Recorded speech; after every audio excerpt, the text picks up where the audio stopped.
Father, we come before you this evening. We thank you for all the folks gathered here to take time out of their week to study and to understand what you want us to do and how to live. And so we thank you for that opportunity. Grant us, Father, that the Holy Spirit would illuminate us to your word and be able to apply it so we can live it out before you. We pray in Jesus' name, amen. Okay, so last week I talked about occultic practices that actually open up people to the demonic realm. So I want to go back to and finish up Thyatira, and we were referring to Satan's so-called deep secrets, which she was promoting in the church. And they continue to promote this stuff in the church as well, and we talked about that. Now let me pivot a little bit to how to overcome Rome, because as a believer, you have to overcome Rome. And like I mentioned, it's not just simply leaving the Catholic Church. If you were involved in the Catholic Church, like I was, that's part of the overcoming. But the overcoming is overcoming the whore of Babylon, really, and what she's trying to attempt to do, not just in the Catholic Church, but in the Orthodox Church, the Catholic Church, and then the Protestant Church, because she's alive and well in the Protestant Church. So what you're seeing as of the last, 15, 20 years maybe, is a movement in Protestantism to return back to Rome. And this has been happening over time, and trying to say that there's really no such thing as the Protestant Reformation. That was just, it was just all for naught, I guess. I don't know how to think about that, because that was a major split and division in Christianity with the Protestant Reformation. And to say that really doesn't matter, and really we're all unified because we all believe in Jesus, that's absolute heresy. Just because, let me ask you this, just because someone says, I believe in Jesus, that's only half of the equation, okay? Because you have to believe in the work of Jesus too. You have to believe in what he did and who he is. Well, like I've always mentioned, the Catholic Church gets the person of Jesus right, but they don't get the work of Jesus right. They add works to salvation, and therefore, by definition, that's another gospel. It's a false gospel. So when you have these Protestants saying that, we need to unite back to Rome, and a couple of examples of this, you had about 1,000 charismatic pastors said the end of the Reformation had come, and Tony Palmer and Kenneth Copeland, a lot of charismatics were leading that, and there's some of the pictures there with Pope Francis. You have Joel Osteen met with the Pope, and is a huge supporter. I'm like, how much more can Joel Osteen say and do before someone realizes this guy's a false teacher, and yet people just continue to flock to this guy? Or how about Rick Warren? He definitely had a very warm and fuzzy relationship with the Catholics. He partnered with them in his peace plan, and he absolutely endorsed Pope Francis. I was reading that this afternoon just to remind myself of what Rick Warren had said about Pope Francis, and he was like, this guy's like an all-star, he said. I'm paraphrasing, but he was totally endorsing Pope Francis. Hey, Rick, the guy has proven to be nothing but a globalist. The guy has proven to be a flat-out communist Marxist. He hates America. He hates Protestantism. This guy is everything that Christianity goes against. He's for gay marriage. He's for transgenderism. He's for all of that. And I don't understand Rick's movement toward that, other than this is not overcoming the whore of Babylon. And then, of course, so many people follow Rick Warren, or they follow the charismatics, or they follow Joel Osteen. So when these guys put their endorsement on the Pope, so did the thousands of people following them as well. And even Greg Laurie. This is the thing that shocked me about Greg Laurie. He started putting the Catholics infused into his Harvest Crusades. And Franklin Graham was doing the same thing, and Billy Graham was doing the same thing. So that was the knock on them. So so it wasn't just a Greg Laurie thing. Franklin Graham did it. And what do you mean? Well, I worked Franklin Graham's crusade. I saw what happened. And They recruit churches, Protestants, but they also recruit Catholics. Billy Graham was doing that. And they recruit Catholics in there. And, okay, fine, that you're going to invite the Catholics to the crusade, which is fine, because they need to be saved too. I agree. But that's not what they were doing. Because I was on the inside of Franklin Graham's thing, because I worked follow-up on Franklin Graham's crusade that he had in Bakersfield. What they had actually done, which they copied from Billy Graham and implemented, was you have these conversions that happened at the crusade. Okay, so say you had, I don't know, several hundred of them. Okay? So what the Franklin Graham crusade would do, which the Billy Graham crusade would do, was divide up the prospects to the different churches. And some of those prospects were going to Catholic churches for the Catholic Church to follow up on. Now, that's my first question. What are you guys thinking? Why would I take a new convert to Christianity and hand them over to a Catholic priest? You got to be out of your mind to do something like that. And that's what I learned about the Franklin Graham organization. It's not like I don't like Franklin Graham, but the organization just copied what Billy Graham was doing. And this is exactly the heat that Billy Graham and Franklin Graham and now Greg Laurie has on them for giving converts over to the Catholic Church. And I think that's a bad stewardship. I think that's just misguided. I think that leads people into error and heresy. So I'm going to send somebody that just got saved, and you preached a gospel message of faith alone, but I'm going to send them to somebody that teaches them it's not faith alone, it's faith in Jesus plus works. So you took them out of the world and you threw them into a cult. It didn't make any sense to me. And that's, again, Greg Laurie included the Catholics in his Harvest Crusade, and he got a lot of heat for that. And again, that's the questionable thing. What were you thinking? Why do you continue to do this? Is it just because that's how they did it, the Grahams did it, and that's what we do automatically? We just follow that pattern? Greg, did you ever think about the ramifications spiritually and the accountability of you leading people to the Lord and then you just giving them over to the Catholic Church, which goes against why the Protestant Reformation happened in church history. You can't act like the Catholic Church, by its official teachings, is a legitimate organization. You can't say that.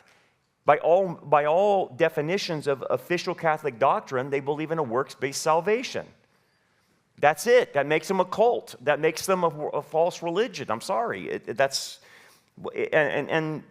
Look, that's the reality. And I don't understand Protestants going along with this.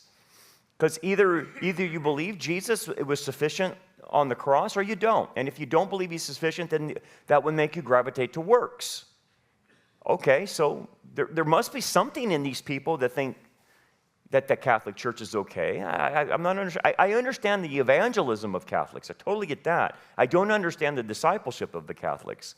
Because they can't disciple anybody. They're going to teach them error. That's why we have the whole Protestant Reformation. I don't understand that. Anyway, guys like Al Mohler and other seminaries were promoting monkish types of activities and methodologies like the Benedictine option. These are coming out of the Desert Fathers, contemplative prayer and contemplative meditation and stuff like that. So here's a guy in the Southern Baptists promoting this. Now, we already know Al Mohler now is saying that you can be born gay, so he's off the wagon, But he was starting to say off the wagon things like that, like promoting the Benedictine option. Look, that's crazy to promote anything a Catholic monk is promoting. Catholic monks are mystics, and they got the mysticism from Eastern meditation and Eastern mystics. That's how they did it. And they started living in this Eastern asceticism of living out in the desert, living in caves and stupid stuff like that, which violated the Great Commission, because if you're going to go live in a cave, then you can't do the Great Commission. You have to be in the world, but you're not of the world. And they said, we're not going to just not be of the world, we're just not going to be in it at all. Well, that's a total violation. And then they went into all this weird, Eastern mysticism, which opened them up, a lot of them, to mystical experiences and weird stuff like that. So when you start seeing evangelical leaders promoting that, you're like, what are you doing? That's crazy. And then, of course, the emergent church movement, which is totally pagan and not on the radar as far as what you would consider Christianity, those guys support the ecumenical movement with the Catholics as well. So what I'm saying is all of this, and I can list more and more, but I think you get the point. The point is, even in Protestantism, there's a desire in some of these people to return back to Rome. I don't know what they're attracted to. Maybe it's the asceticism. Maybe it's the smelling of incense. Maybe it's the tradition. Maybe it's the formality. I don't know what it is. But every time I walk into a Catholic church, I smell deadness. I smell a corpse lying in front of me every time I walk in one of those creepy places. And they are creepy because there are idols everywhere. And so it creeps me out. There's idolatry, and behind idolatry is demonization. And so I don't get it. I don't get it, especially when I lived it and experienced it for myself. And all this is more apostasy. Okay, so the point then is, as a believer, you have to overcome Thyatira. Thyatira is not just simply the Catholic Church, it's the whore of Babylon. And she wants this ecumenical movement of all religions under a supra umbrella of her. And that's why you see these Protestants getting along with the Pope. And that's why even like Rick Warren was involved in Chrislam and saying that, the Muslims worship the same God and stuff like that. And Rick Warren was dead wrong on that stuff. And I don't know why the Southern Baptists didn't kick him out. But they did. But he makes statements like that. And they signed a thing, the Yale document, I think it was, and saying that, Muslims and Christians worship the same God. And it's like, no, we don't. And do not call the Muslims an Abrahamic faith. They're not part of Judaism or Christianity. But anyway, so this is part of the ecumenical movement of the Whore of Babylon. And so the progressive left, the religious left of Christianity is all for that. And that's why they gravitate to this more ecumenical stuff. Anyway, that being the case, he says, but hold fast what you have till I come. And obviously that's a reference to the rapture, that he's coming for the church. So he's telling the church, those of you who have not got so deep in this, and those of you who are trying to get out of it, or you haven't fallen for this, will hold fast to the doctrine until I come. So hold fast to correct teachings until I come. That might be hard for some people, but that's the idea, is holding fast is to guard. It means to guard something. And so you are to guard correct doctrine as much as you can. And not just simply guard it, but practice it is the idea, that you don't follow Babylon's ways and let yourself have by osmosis incorporate her. You hold and guard correct doctrine, and you live it out until I come. That's the idea, okay? And so he'll come in the rapture. And then here's the reward. And he who overcomes, what all we're talking about with what we discussed, and keeps my works until the end. Well, what is his works? What is Messiah's works? Well, you have to know what his works are, because he's asking you to do them until he comes. And if you do those works, then he will give you power over the nations. So it's important to understand what he's referring to. Is it the works of Rome? Is it the works of a denomination? Is it the works, that you decide on your own what you're going to do? No. The works of Christ are spelled out in the New Testament. It is the things that he wants you to accomplish through his agenda, through his commands, and through his methodologies. So that's important to understand. So it does include doctrine, no doubt about that, and that's the controlling factor. But the doctrine then tells you how he wants you to behave in your morals and values, but then he explains to you what he wants you to do. So like his agenda. So his agenda then sets the table for the work that needs to be done. And that work that you do for him has to have biblical methodologies. You can't incorporate foreign methodologies into your works and what you do. So let me explain this a little bit. So you want to reach people for the Lord, okay? Say you're saying, I want to do the Great Commission. Okay, that's the agenda. You're right on the agenda. But then, so for instance, we talked about Rick Warren. Part of his agenda was incorporating a methodology that came from Peter Drucker. And Peter Drucker got his methodology from communists. And the methodology was the power of a short campaign.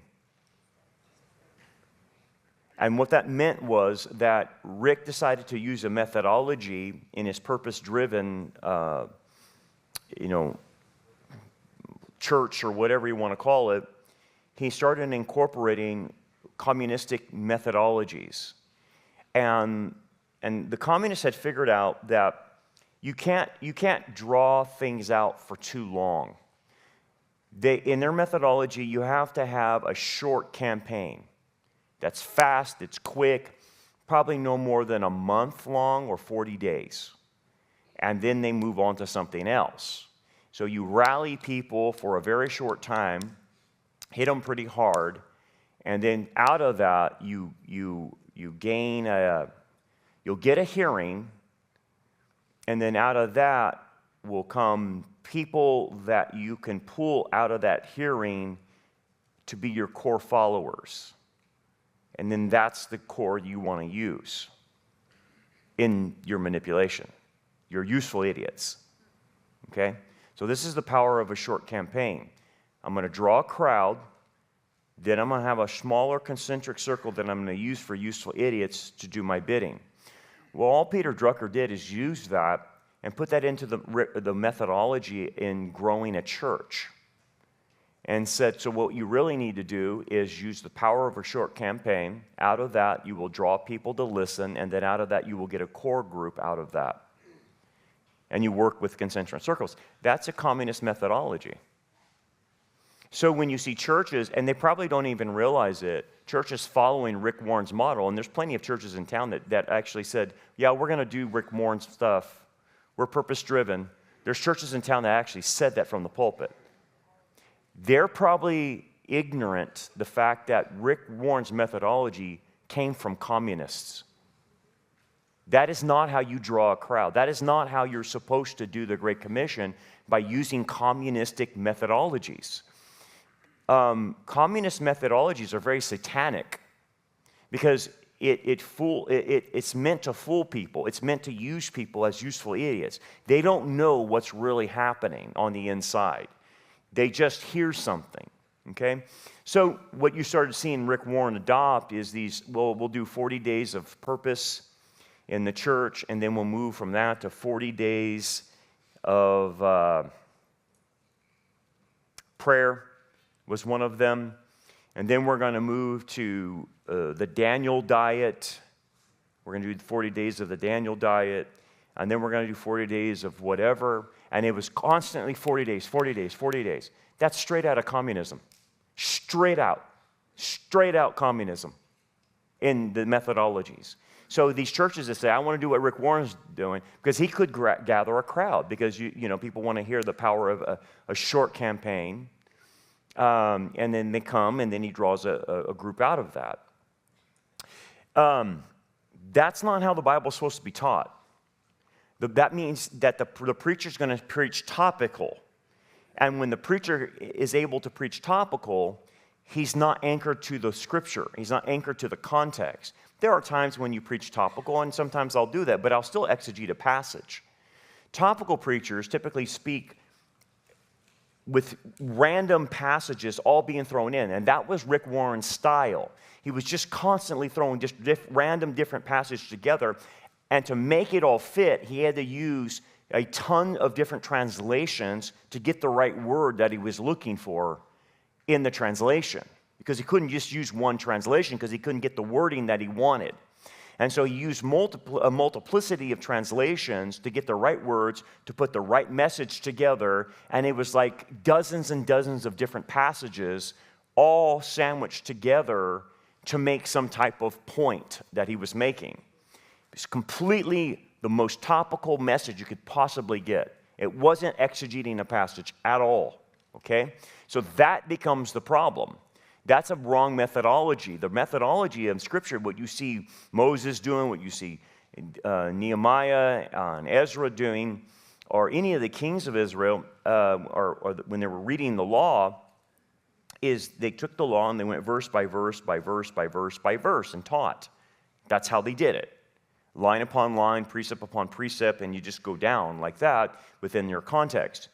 You don't jump all over the place unless you're trying to make a point, but you stay within the particular text that you're supposed to be in and stay in context. Well, that model doesn't do that because if I'm trying to get a message across, the Scripture is probably not going to lend itself to whatever humanistic message I have. And so that's how he played the game. And by the way, there's a lot of churches in town playing that game today too. There's a lot of churches in America playing the game, a lot of churches in the Western society playing the game. That's one example. That's one example of using a wrong methodology.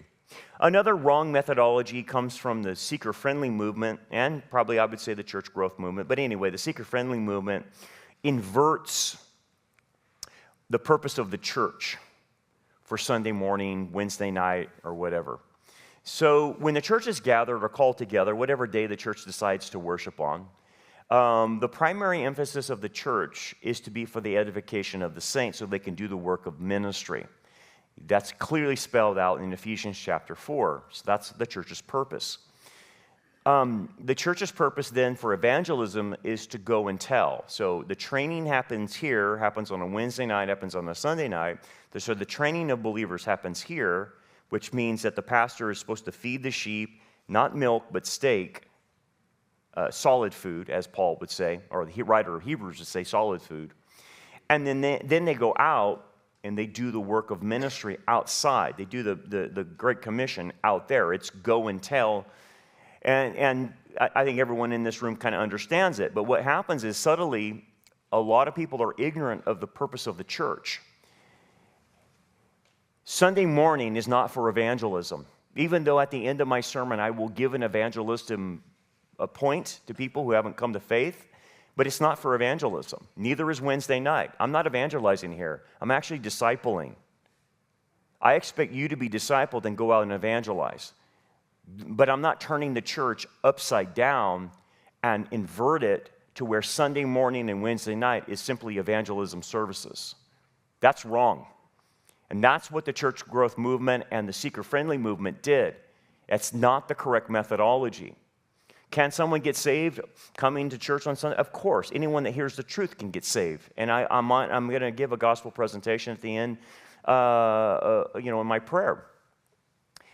But if you come to a church and for 52 Sundays, all they say is how to be saved, and they always give a gospel, and the text is always centered around getting saved. Whatever passage they use, it's always salvation-centric, okay? Well, what happens, you do the math. What happens if I do that 52 Sundays out of the year? What happens to believers who have heard the gospel 52 times every Sunday? It's the same message. They get tired of it. They get bored. Number three, they don't grow. Okay? But here's over time, this is funny. I've had people come to our church, and because we're discipleship-oriented, I could tell they've been to a gospel-centric church where the message is a salvation message every Sunday. And the guy goes, when are you going to preach the gospel? I said, I just did. I said, I did. When I closed in prayer, I preached the gospel. I said, I don't need a whole sermon to do that. Jesus gives everlasting life, and he proves it by the death, burial, and resurrection, and he offers everlasting life to anyone who believes. That's the gospel. I do it every Sunday, but my message is going to be for believers.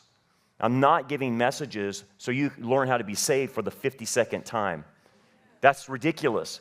But I could tell he came from an environment like that every Sunday they thought they were doing good by turning their program into an evangelism program on Sunday morning. Well, what that does is create shallowness among the believers. And they never really grow. And so there's been churches, believe it or not, that have said, if you're saved, we're not the right church for you. That's Elevation Church, Stephen Furtick. Okay? So people have said that. This is how crazy the thinking is, okay?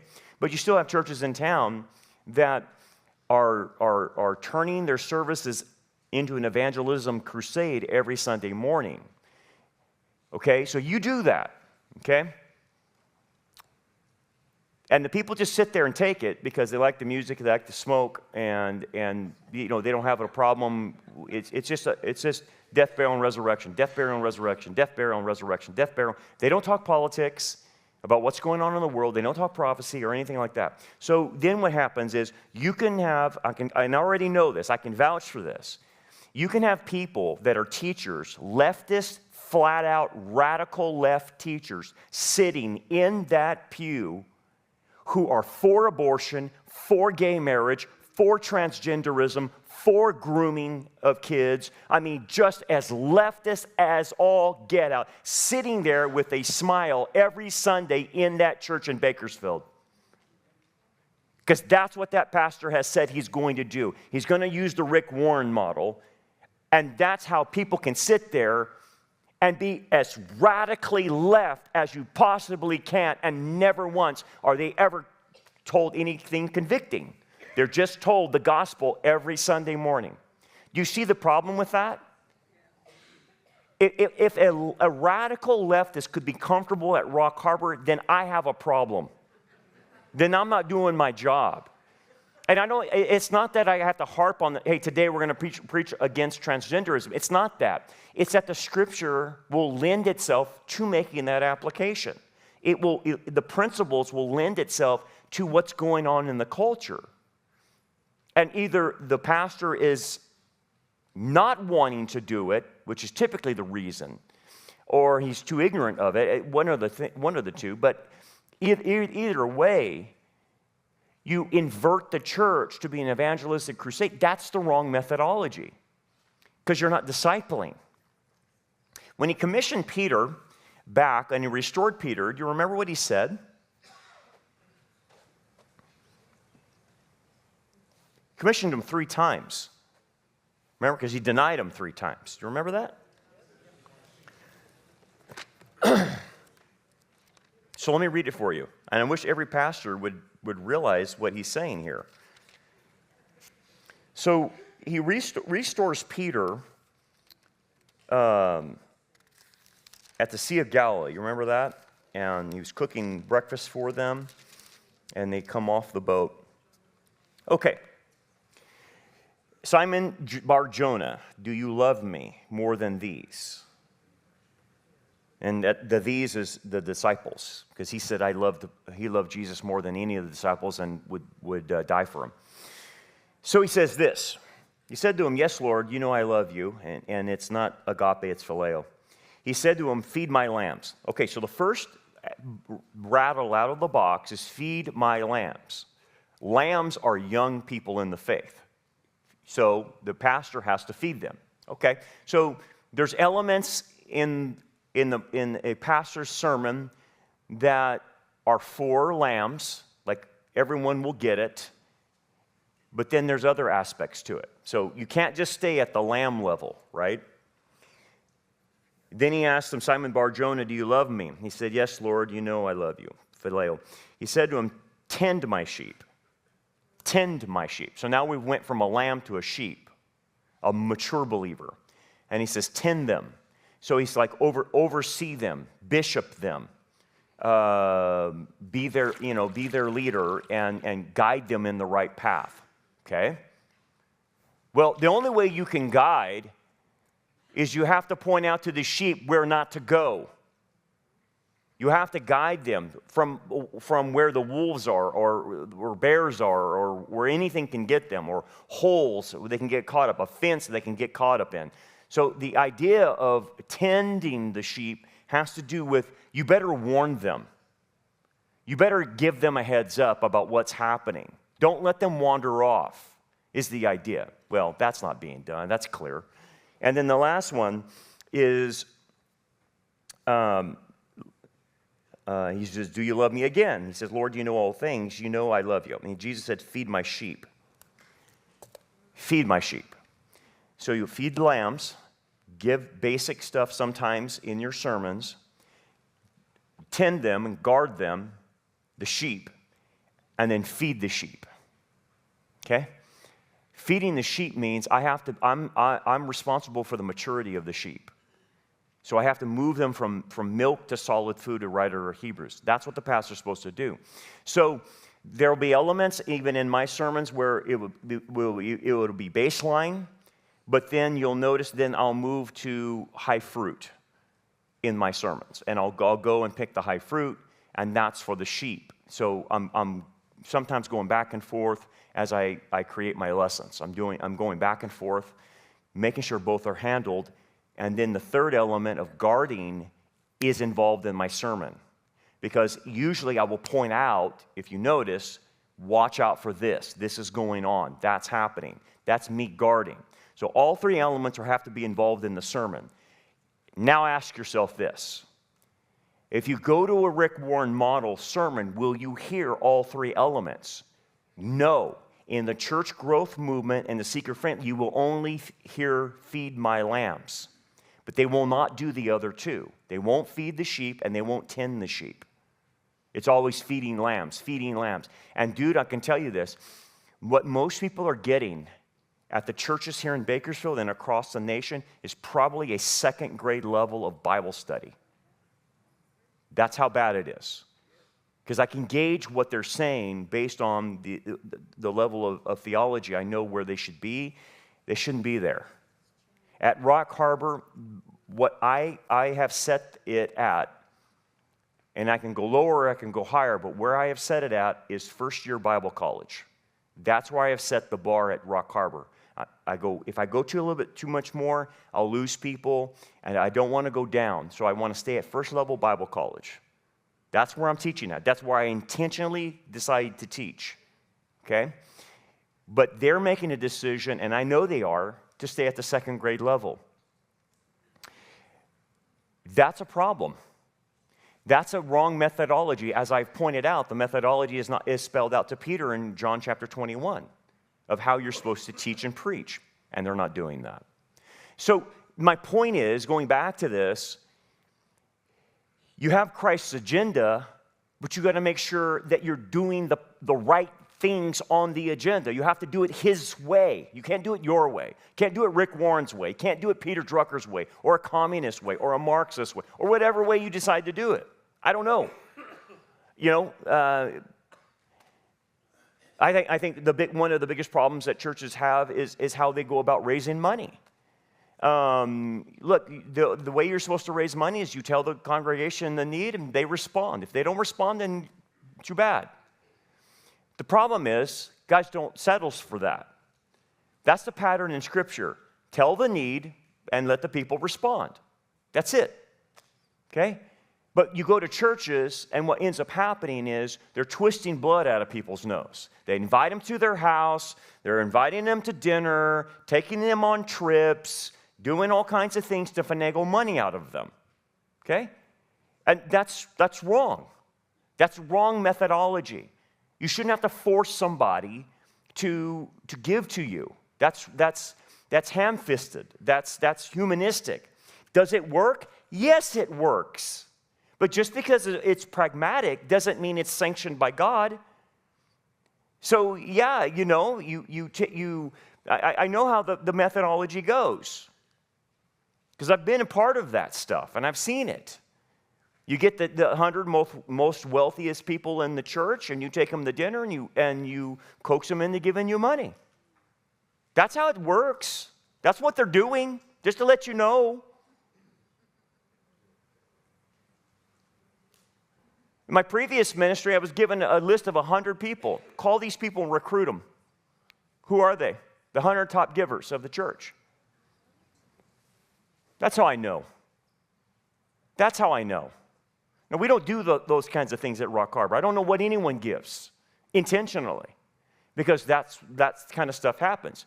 But at other churches, do they know what people give? Absolutely, they know what people give. I don't. I don't know any of what people give. I could care less, because I was part of a system that knew what people gave. And those people were treated very differently. It's a violation of James, right? Giving the best seats in the house to the people. Look, I know it. They can't lie and say it didn't happen, because it did. And quite frankly, most of the churches here in town are doing the same thing. It's all about nickels and noses. It's all what it comes down to. And here's what happens. The stupid churches overextend themselves on their buildings. That's what happens. They build cathedrals instead of what's useful. They're not content in building a metal building. They want monuments to themselves. When they die, they want that monument and the name on the monument. And because of that, things cost triple or quadruple the price. And if we're going to have marble tile counters in the bathroom, then we're going to have marble tiles in the bathroom. And they'll buy it. And they'll twist people's arms to get it. Saw it. Not hypothetical. Not hypothetical. We're going to say we're going to spend $200,000 remodeling, and it ended up costing $700,000. Are you going to go back to the people and say, we overspent by $500,000? Are you going to tell the people that? Because you didn't. And it didn't work, because no young people came. And they didn't come. I know, I was there, saw it. You can't use humanistic methodologies in getting money out of people. You are going to have to account for that. That is the lowest of the lowest when you stoop to that level. Oh, can you get results? Yes, you can get results. But at the end, when you stand before the bema seat, that's burned up because you did it the wrong methodology. We don't call up people and asking for donations that are living in sin. We don't do that. That's wrong. I would think anyone in this room would say that's wrong. We don't call up somebody that's left his wife for another man and ask him for money. Would you do that? No. I wouldn't think so. Would a pastor do that? Why are you different than the pastor? I'm just saying. Look, I'm letting you on the inside of what's going on in these churches. This is why we're different. Because this is the kind of junk they do. This is the kind of games they play, especially with the money. The funny business with the money is always there. Okay, it's always lurking around there. Used to have people, not here at Rock Harbor, but the previous church, walk in the church. Oh, I got $70,000. I want to give this to the church. $70,000. And I want to say, hey, buddy, you're not supposed to let the left hand know what the right hand is doing. You need to shut up. But why would he go in the office waving a check for $70,000? Because in that environment, money talks. That's why. Let me go to another level. Go to Creflo Dollar. Go to Jesse Duplantis. Go to Kenneth Copeland. What are the people thinking when they go in front of the people saying, I need to fly a $65 million jet because I do not want to ride in a tube full of demons?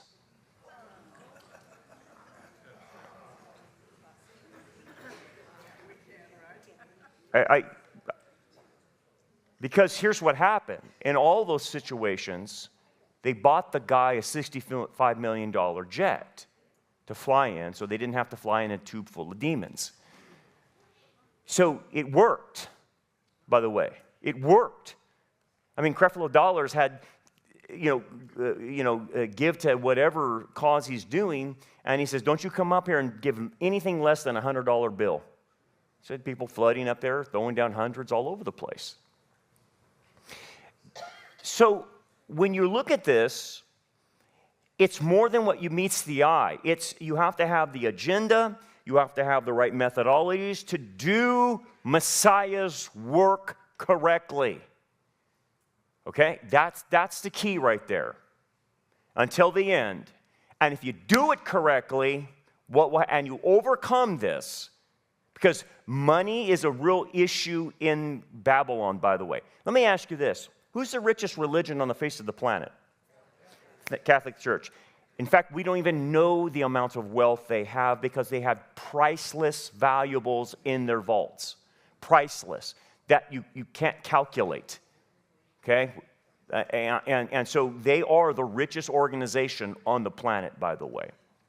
Oh, do you ever read church history of how the Catholic Church got their money? Yeah, it was pretty much the same thing, okay, that I've been talking about. So you see what happens here. The Babylonian system is all about money. How do I know that? Well, read Revelation 17 and 18. Who is doing deals with the whore? For her what? Her luxuries, right? The merchants of the world and the kings of the world are sleeping with her because she gives them money. That's how they tempt her. That's what Revelation 17 and 18 are saying, right? The whore is making them fornicate through her luxury items, that what she can give them. So there's money in religion, false religion, and that's why you see with the Catholic Church, there's a lot of money involved in that. And then in the Protestant, the same thing is true. They mess around with money, right? It's always there.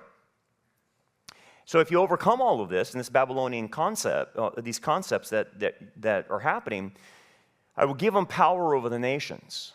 So this is the concept of you have no power now, because if you're not going to play the game with the whore of Babylon, then you will come out the losing end in this world. You will have no power whatsoever. You will not have any money, you will not have any status, and you definitely won't have any power. So the reason these politicians are playing a game with her is for power and money. That's what it's about. So like at the conference, and Carl Teichried pointed this out very, very well. If you think that these political positions and policies are coming from and originating from a political mindset, you're wrong. It's actually coming out of the World Council of Churches. It's coming out of the globalist religion where no borders is coming, where globalism is coming. All this other stuff that you think is political, it's actually not. As Carl pointed out, it's all stemming from pagan Babylonian religion. All of it comes from that. And so if you don't play the game, let's say you're going to go into politics, okay? Let's pretend you're going to go into politics. Well, if you go into politics, you better have some money, because the only way you're going to be able to go in politics is if you play the game. Because if you don't have your own money like Trump does, then you're beholden to the system. And the system, whether it's Republican or Democrat, has the power over you because they have the purse strings. So they will tell you what you will do and how you will vote, or whoever will in the system. So what you realize is, well, I'm not going to do that. Well, then you better, if you don't have any money, you better not run, because you're not going to make it. You better be a multimillionaire or a billionaire if you're planning to do anything in politics. Otherwise, you will at some point have to compromise with the system. That's what they all do, unless they have outside sources. And that goes Republican and Democrat. And look, you can talk to anybody in this room that knows what's going on in the Republican Party here, and what's going on in the Republican Party here is going on in the Democratic Party here as well. Same thing. And everybody that's involved in that knows exactly what I'm talking about, and you know who the power brokers are here in Kern County. Okay? And if you go against that power broker, you're not getting in. It's just the way it works. It's the way it works. There's a kingmaker in Kern County. So the idea then is, he says, I'm going to give you power. Because you know why? When you decide, I'm not going to play the game, I'm not going to play the game at work. I'm not going to play the game in my government. I'm not going to play the game at my church. I'm going to do it straight up. Then you won't have power in this world. But what he is saying, I will give you power in the next. You will be in charge in the next world. You won't be in charge in this world. And you have to be okay with that. You have to be on the low end of the totem pole. You won't be a power broker. Okay? But in the next world, I promise you, you'll have power over the nations. That's when you can rule and reign. And then he quotes Psalm 2:9. He shall rule them with a rod of iron. They shall be dashed to pieces like the potter's vessel. So again, that's a messianic psalm referring to Jesus, obviously, when he rules and reigns in the messianic kingdom. And that rule and reign is the iron rule, right? And the idea is it's pretty strict. And the idea is, how strict is it? That rod of iron, it would be like when he has to correct something, and he will, it would be like you taking a rod of iron and hitting a clay pot with that and breaking it all into pieces. That's how severe the rule will be when Jesus rules and reigns in the 1,000-year reign. Okay. And he's including us in that rule and reign, that rod of iron rule, that dashes pottery into nothing. What is that? Well, it's an absolute monarch rule by God himself through the Messiah, right? It's an absolute rule, and it doesn't allow for any mischief, nonsense, sin, or anything outward manifestations of unholiness or unrighteousness whatsoever. Well, in order to do that, the rod then is stern. It puts things down immediately, and you and I play a part in that. You and I will put down things. We will stop things from happening. We will not let, Venezuela gangs take over an apartment complex. That won't happen, right? Or we won't let Haitians start eating cats and killing the geese at the pond because that's what they do in Haiti.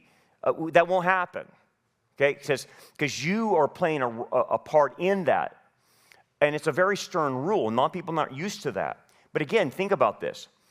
You and I will rule with him as immortals. We will be glorified, okay? So we can't sin. We don't have a sin nature. We don't sleep. We don't eat. We don't need any of that. So we make the perfect vice regents for him, okay?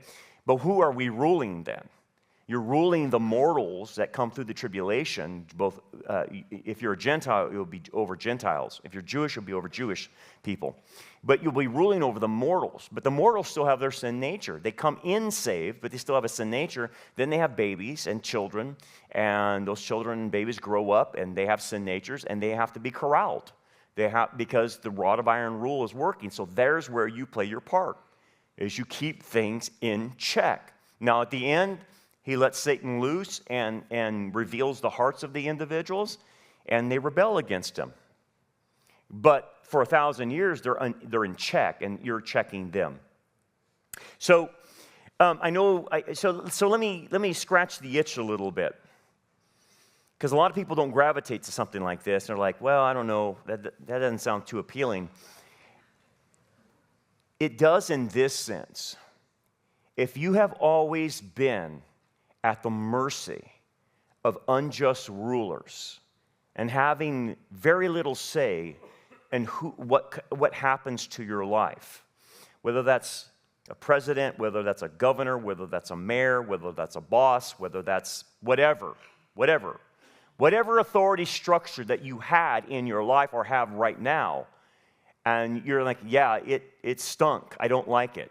I don't like what's happening to our country. I don't like what's happening to the state of California. I don't like what's happening here in Bakersfield. And you have this constant churning inside of you that you are sick and tired of the leaders you have. Well, someday he's saying, yeah, I know. One day you'll lead. And you'll lead righteously and holy. And you won't do what they're doing. And so it's trying to scratch the itch in this reward of those of us Christians who have had to submit to bad leadership all our lives. All our lives. I mean, count on your finger how many really good people, leaders you had in your life. Dude, it's like you could, on one hand maybe, on one hand. But think, I mean, you could probably go endless on how many bad leaders you had that were in your life, whether it's professors. I mean, all of my professors were horrible. I mean, so there were no good leaders there. I would say 80 to 90% of my coaches in athletics were just terrible, horrible guys, scums of the earth, right? I had a couple good coaches, especially in college, and that was it. The rest of them were scumbags. They're just scumbags.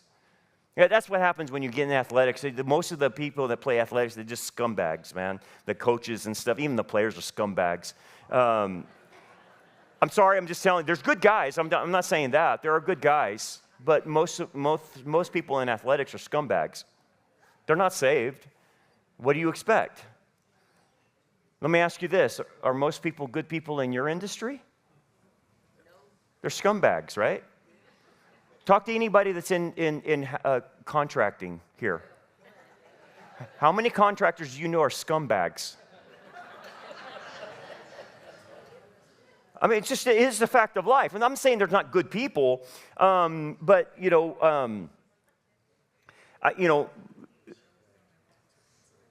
it's just what it is. There's good people, and then there's bad people. And unfortunately, in every industry or whatever you're involved in, the majority of them are scumbags. Okay? Now, we all know there's good teachers, right? But what's the majority of them? Radical leftists. Right? I mean, in any industry. But so the point, when you start flushing this out and start trying to apply it, you realize, yeah, man, my whole life I've had to deal with the IRS, I've dealt with accountants that are bad, I've dealt with lawyers that are bad. Oh man, those are scumbags, right? Just absolute scumbags. And yes, I know there are exceptions to the rule, but they're called sharks for a reason, right? So that's my point. If you've ever dealt with somebody that has authority over you, most of the time they're scumbags. And you're like, I can't believe this guy is calling the shots for me. I can't believe like Gavin Newsom, the biggest scumbag on the planet, is calling the shots for me on my economics. That ticks me off. So what I'm trying to get at is, I don't want you to pass this over and say, yeah, that's rule and reign with Messiah. No. It gets at the issue of you dealing with bad authority and saying one day you will be part of the authority and the authority will be good. So that's what you have to look forward to. So this gives you the ability to tolerate the junk authority in your life. As bad as it is and hard as it is, right? But one day you'll be over them, even if maybe a lot of them won't even be there. As I also have received from my Father, and I will give them the morning star. Well, that's interesting. What's the morning star? And then, of course, it ends, he who has an ear, let him hear what the Spirit says to the churches. And that's the way it ends with all the 7 churches is, if you want to hear this and apply it, then that's up to you, but you have the free will to reject this. But what is this other thing? So I understand the ruling and reigning, so you'll have a peace in the Messianic kingdom if you're faithful in overcoming all of this, of ruling and reigning in a particular section of society over the nations, and you'll be granted that rule and reign if you can overcome this. Okay, but what is the morning star? I will give him the morning star. This is the morning star. This is the illusion. So this is Venus. So Venus will appear right before the sun comes up. And so this was called in the ancient world the morning star, but it's Venus. So Venus will shine really bright right before the sun comes up, okay?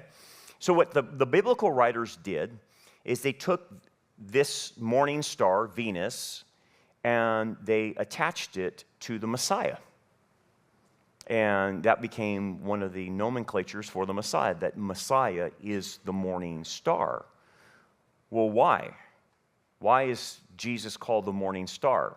And he even calls himself in Revelation 22 the morning star. I am the bright and morning star. Well, this is interesting, but it has to do with the drama that plays out. in the book of Revelation and with the end times. So, as you can see, Venus will appear in the night sky right before dawn. Okay? So what you have here is a bright star appearing at night, and then it appears right before a new day, is the idea. So it has an eschatological flavor to it. So obviously Jesus is the morning star. What is the night? Well, he said this in the Gospels, night is coming and no one can work. So when he is the light of the world, right? So when he's gone, it's night. And the ultimate night for Israel will be the tribulation. That is the time of darkness. Okay, so when he's here, he's the light. When he's not here, it's dark. Okay, we have to reflect that light, right? But he's not here. So the tribulation is the ultimate darkness. It's the time of gloominess, the time of Jacob's trouble, all this stuff. But it's given the terms darkness, gloominess, and night, okay? So then his appearance in the Shekinah glory is a reference to the star, is the brightness of the star. At the first coming, he didn't show his Shekinah glory. He veiled it, right? He showed it at the Mount of Transfiguration, right? And the disciples, the three of them, saw that. But when he comes back, he said, what will be the sign of your return? What did he say? And you will see the Son of Man coming on the clouds of glory. That's the idea of the Shekinah. So when I come back the second time, it will be as lightning comes from the east to the west. Everyone will see it, including those in hell. And I will have the Shekinah glory with me, my glory as being God with me. That will be the sign of that I'm coming back. And so the star reference to the morning star is a reference to the Shekinah of Messiah. Okay, so he's the Shekinah glory. And he comes back at night to rescue Israel, right? And destroy the Antichrist, destroy the armies of Antichrist, destroy the all evil, purge all evil from the planet, and then prepares the world for what? The new day. What is the new day? It's the Messianic kingdom. That's why it'll say he's the Son of Righteousness, because the sun rises and he has healing in his wings when he rises. So when that new day rises, he brings healing. He brings healing to the world. He brings healing to Israel. He brings healing to the Gentiles and all of us. So the picture of the bright and morning star is Jesus in the Shekinah glory coming at the second coming to rescue Israel. The night is an extenuation from night is coming when no one can work from then till the tribulation. And the new day that's going to dawn is the Messianic kingdom. That's what the morning star. But you still haven't got to it, though. I will give you the morning star. What does that mean? Well, it perhaps suggests an intimacy with him. Perhaps. And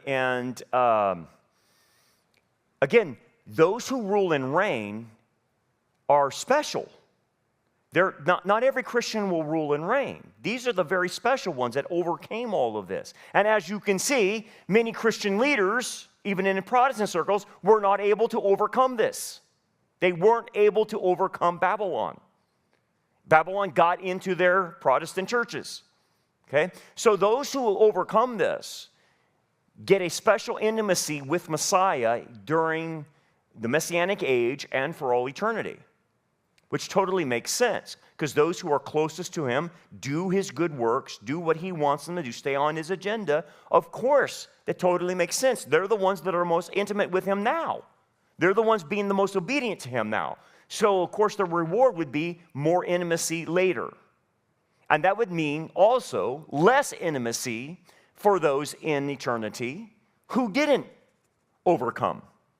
Now, they're there. They have a certain level of intimacy, but they don't have the intimacy of those who rule and reign with the Messiah. That's the idea of the reward. It's more intimacy. Furthermore, there could be another reference it's making that those who have this most intimacy with Jesus shine the brightest.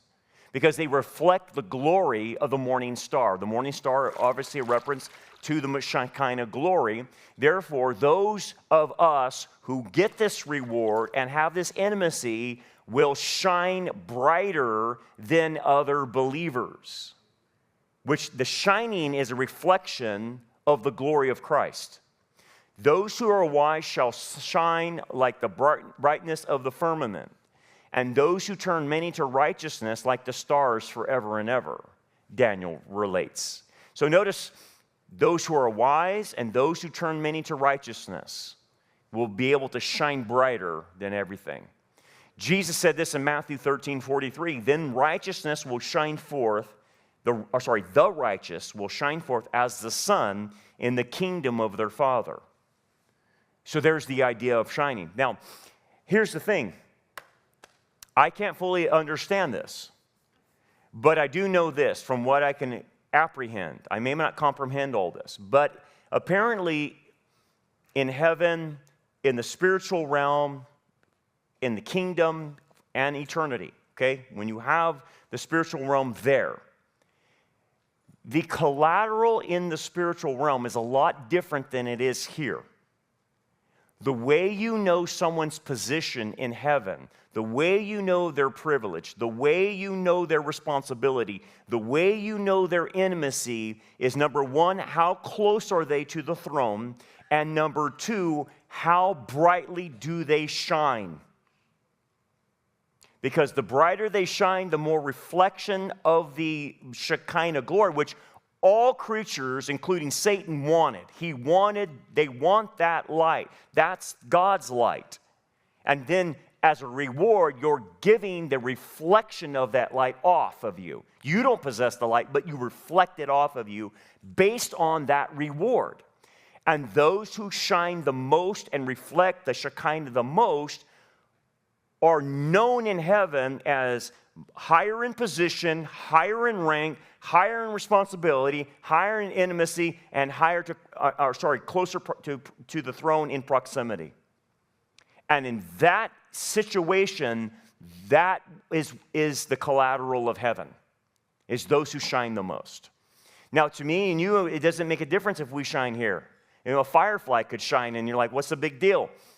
But in that realm, it's saying you're going to want this. You're going to want to have this Shekinah reflected off of you, or the God's light reflecting off of you, because this will be for all eternity. And once it's set, it's set. You get into the kingdom, obviously, by faith in the Lord, but this is a whole different ballgame that I'm talking about. This is rewards. And whether or not you reflect that Shekinah glory is determined by what you're doing right now if you're overcoming Babylon. And you have to overcome it the rest of your life to get this reward. It's a biggie. So with that being said, I think that's my best attempt to try to explain that.